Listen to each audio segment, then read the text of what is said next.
डोम के साथ इंटरेक्ट करने के लिए या डोम के साथ कोई भी काम करने के लिए जावास्क्रिप्ट हमें एक ऑब्जेक्ट देता है जिसको हम डॉक्यूमेंट ऑब्जेक्ट बोलते हैं। इस डॉक्यूमेंट ऑब्जेक्ट का यूज करके आप पूरे HTML के अंदर किसी भी एलिमेंट को सिलेक्ट कर सकते हो। और जावास्क्रिप्ट के अंदर डोम का यूज करके किसी भी HTML एलिमेंट को दो तरीकों से हम सिलेक्ट कर सकते हैं। पहला मेथड है गेट मेथड्स और दूसरा मेथड है क्यूरी सिलेक्टर का यूज करके। तो सबसे पहले गेट मेथड देखते हैं। कोई भी काम करने के लिए हम डॉक्यूमेंट ऑब्जेक्ट का यूज करते हैं, तो हमें डॉक्यूमेंट ऑब्जेक्ट का यूज करना पड़ेगा document dot get elements by.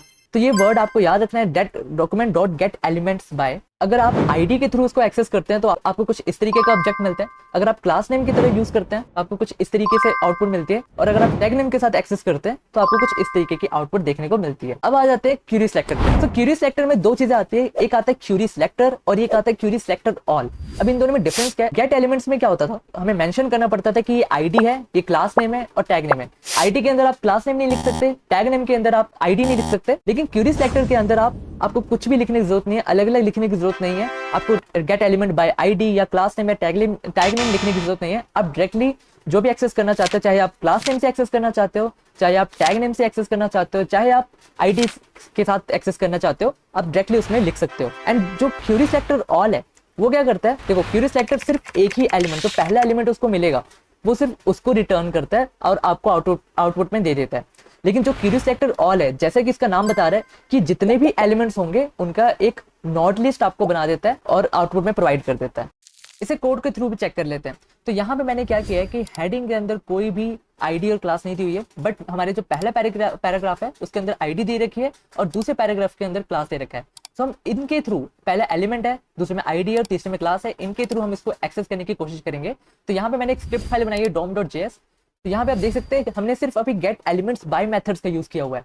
तो यहाँ पे हम सबसे पहले हम डॉक्यूमेंट ऑब्जेक्ट लिखते हैं जो कि मैंडेटरी है, वहीं से आपको सारे मेथड्स का एक्सेस मिलेगा। And gate element bye tag name. तो सबसे पहले हम इसको टारगेट कर रहे हैं, H1 को टारगेट कर रहे हैं, मतलब जितने भी H1s होंगे वो टारगेट हो रहे हैं यहाँ पे। तो यहाँ पे हमारे पास सिर्फ एक ही H1 टारगेट है, बट वो हमेशा आपको HTML कलेक्शन देगा। मान लो अगर हम यहाँ पे कोई और भी H1 होता, लेट्स से यहाँ पे H1 हम ले लेते हैं हेलो, ठीक है।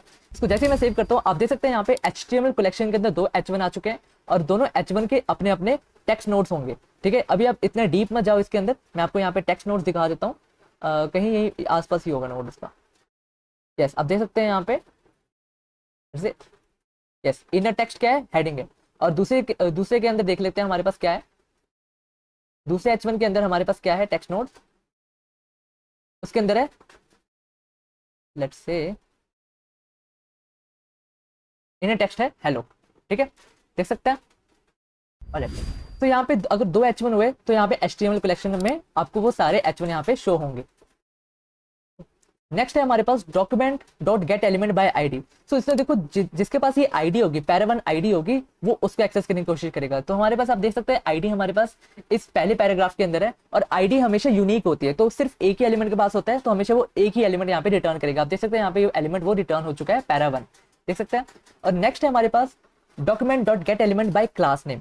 तो ये क्या करता है, जो भी क्लास नेम हम प्रोवाइड करेंगे उस क्लास नेम के जिनके एलिमेंट्स के पास, जिन एलिमेंट्स के पास वो क्लास नेम होगी, उन एलिमेंट्स को रिटर्न करके दे देगा HTML कलेक्शन के अंदर।